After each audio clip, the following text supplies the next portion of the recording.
And sometimes when you come out, it is so foggy. First thing in the morning, you can't see anything. I just think of it as a reprieve from the outside world getting in. So I get up in the morning, let my fur babies out, the ones that didn't jump out of the coop, and get this day going. Hi, sweethearts. Let me get you some breakfast. Just watch this rooster, okay? Watch him. It's gonna hit that rabbit feeder. Knock him out. I mean, they're not stupid.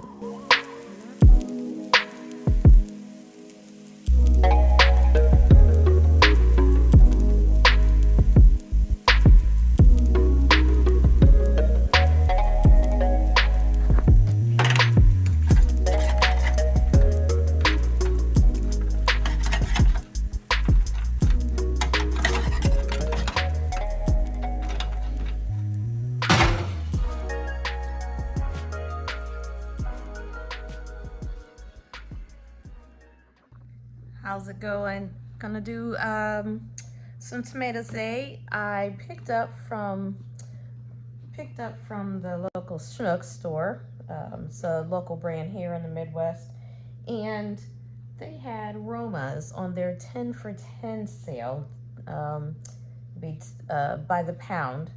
So instead of depleting what's on the shelf, I usually ask the local manager if I can purchase just a case. So this is 25 pounds, and this is the box is Richest Tomatoes, so I'm gonna look that up. A lot of this stuff comes from food distributions, but a lot of things from our Schnuck store also comes from local farms. So looks like this one's coming out of California. Where is this at? Oh, I don't know. I'll look that up. But not really happy when I get it from there and not a local place. But you know what? At the end of the day, if I'm buying it canned, I can suffice by doing this fresh and do my own canning and add to what I have grown myself or get from the local fruit stand. Nothing smells sour because they literally just started the sale on Wednesday, and I picked these up on Wednesday. And I don't think they had a lot in stock, so buying it by the case instead of going back several times is probably to my benefit.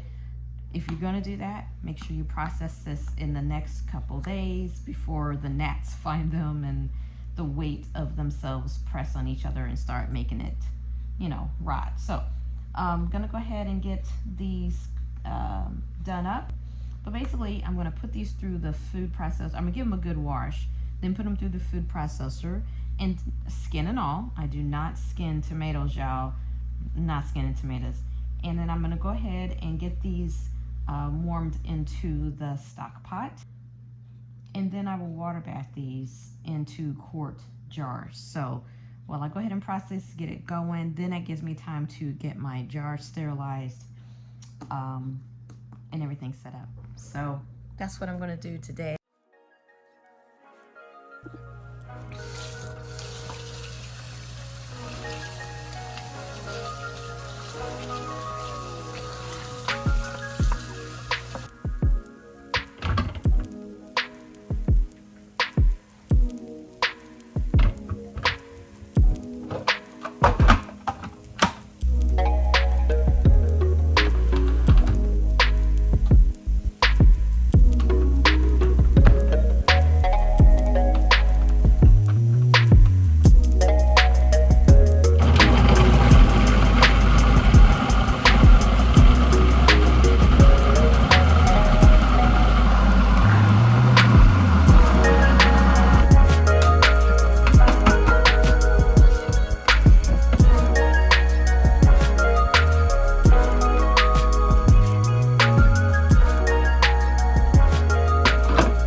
had one for breakfast this morning. Instead of walking out to the garden grabbing me one, I just grabbed one and put it on my BLT.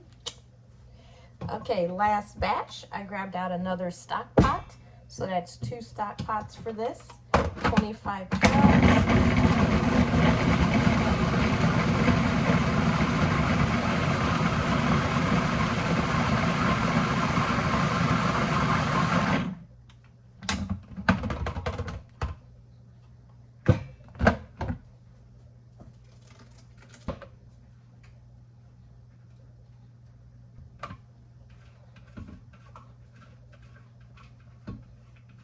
When I first started canning, of course I did it just like the book says, and I peeled tomatoes. The thing is I love that tartness that the skins can add, and I found it a waste of time. So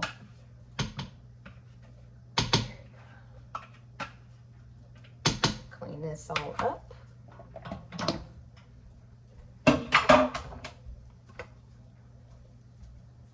All right, I don't fill this, whoop, there we go, I'm gonna turn myself.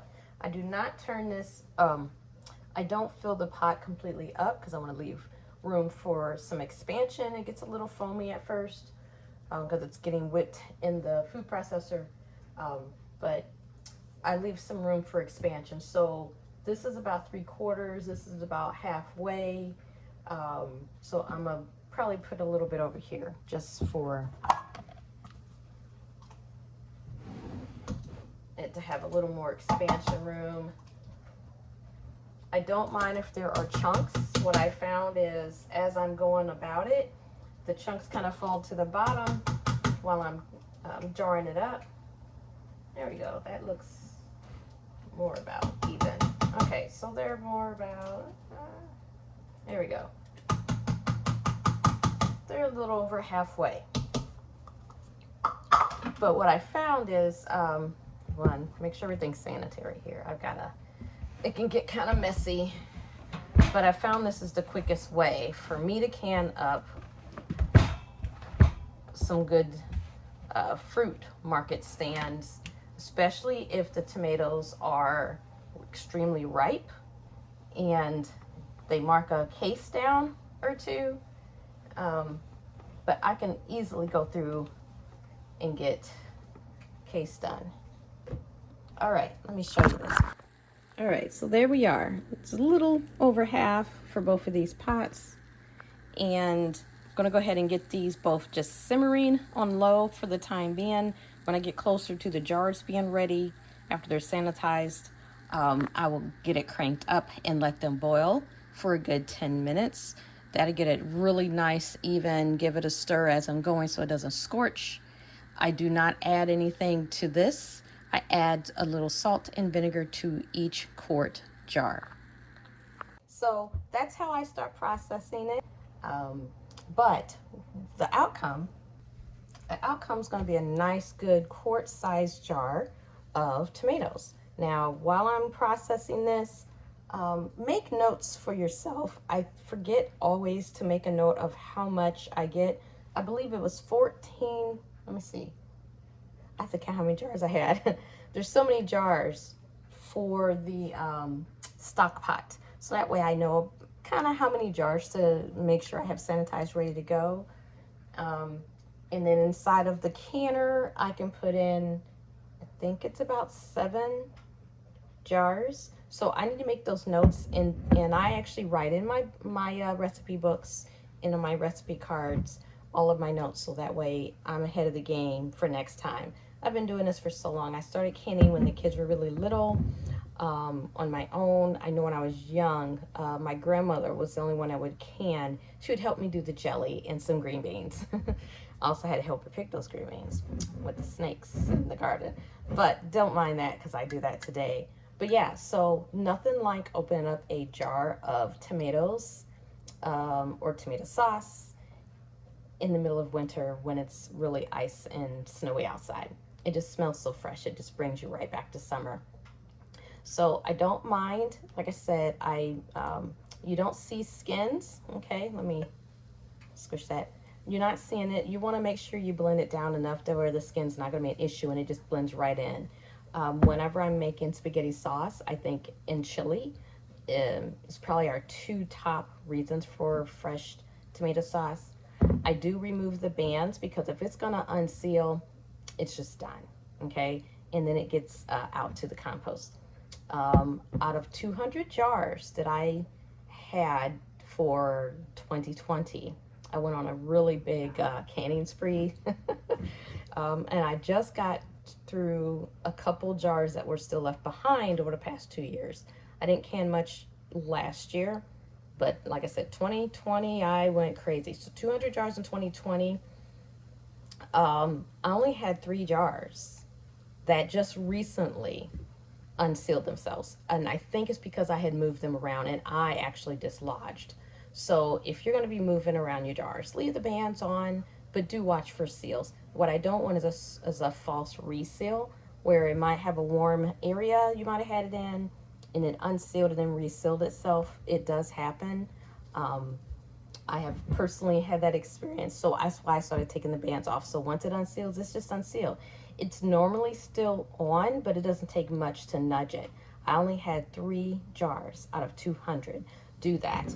They might have been an end of the batch where it might have been slightly cooler than the others, or what I think it was myself moving things around, moving my pantry around, and I dislodged the jars myself. It takes a bit to dislodge. But yeah, so this is one of my jars from 11/22. Okay, and it looks wonderful. Nice seal. It's not bubbled at all. I've been using the last of these just to get them out of the pantry, and now I've been trying to replenish. This year's garden was put in very late. We had a long, weird spring, and then we had a very short, rainy season for the garden once the garden was put in. I don't know. So I got one good batch worthy to can up, and green beans as well. And now I'm just going to supplement with what I can find that are on sale, as close to organic as possible. So today I did see on the box, it does mention a few things about how they're protecting the tomatoes for shipping. So I am very picky on what tomatoes I'm going to use. I'm going to prefer Roma tomatoes. Those were naturally a little more acidic, even when they have been commercially grown. But I'll still add vinegar because to me it's just not acidic enough. It's not as acidic as if I'm growing them myself. But that I like the flavor. I like the real flavor, the zestiness that a nice fresh Roma tomato does. Now I will can any tomato. But I do prefer to blend them. But if I'm buying them in bulk, I'm not very picky. If it's from the fruit stand, it's from local growers, some local farms, some local Amish farms as well. A lot of those may or may not be organically grown, which I do prefer. But at the end of the day, I'd rather at least get them fresh and jar them than have to really buy tomato sauce in a jar or a can. So lesser of two evils. But I'd rather have it on the shelf when I can. So right now, we probably got another couple weeks to try to get some deals from the local fruit stands, farmers markets, and then the tomato season's gonna just be done. Okay, so same with green beans. So not found a good deal on green beans. I'm still growing green beans and tomatoes in my garden, but I don't know if I'm gonna have enough to really make a good canning batch. So what I might do is just what we don't use fresh, start freezing those up in a Ziploc bag, like a gallon bag, and then when I get to a good batch of them, throw them in the winter and then just use them up that way fresh. Well, you know, freshly ground. So what I like to do is use this in soups, chilies, spaghetti sauce. I do not pre-season them. Yes, it does a little salt and it does a little bit of vinegar in there, but that's really more for helping maintain that flavor that we like. But I do not like adding in the seasonings until I'm actually going to use it. I think it's not too overbearing, and then there's just enough that way. So that's what we do. So this is how I do my tomatoes to get them processed. If you do like it more chunky for salsa, just don't blend them down as much. Hit the pulse button. And then if you like it more, you know, saucy, blend it, blend it, blend it. And I do like having the little grittiness. I do not de-seed. I like that as well.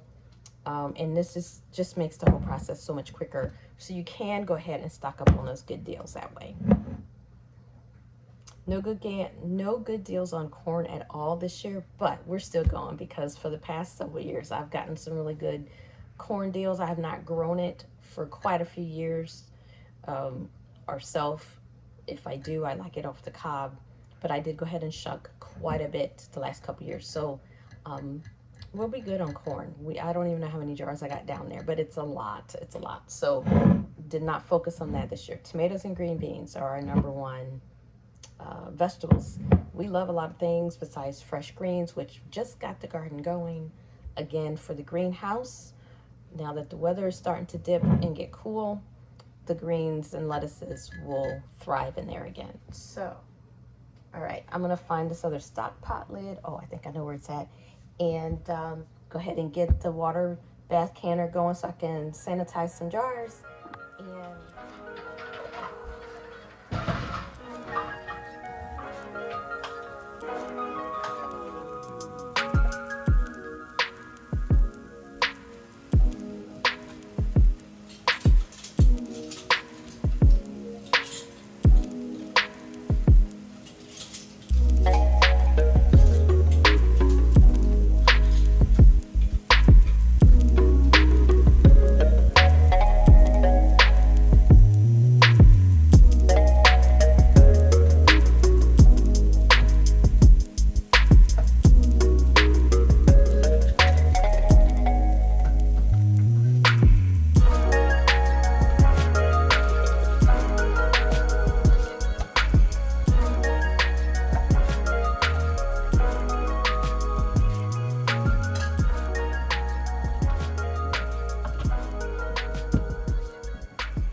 like dipping in a little vinegar to clean around the edge. Good wet cloth does the same, but that vinegar helps any residue from tomatoes. I'm going to put in 1 teaspoon of canning salt, or a nice fine non-iodized salt. Okay. And then 1 teaspoon of nice good 5% vinegar. I always use a fresh bottle of that, so I know it's peak. And then my little seals and a little bit of warm water. Ready to go. Alrighty. And a canning band. And where'd my washcloth go? Okay. Is this jaw hot? Alrighty. Okay. Now my bath canner has stopped heavy boiling. Now I'll go ahead and pull these out very carefully. I tilt them just slightly, get that water off the top. Just slightly. Don't go all hog wild. And I'm going to move them over. So you get that water going real nice and hot and hard boil, and it's about 210 or more degrees, right where they need it. And I have a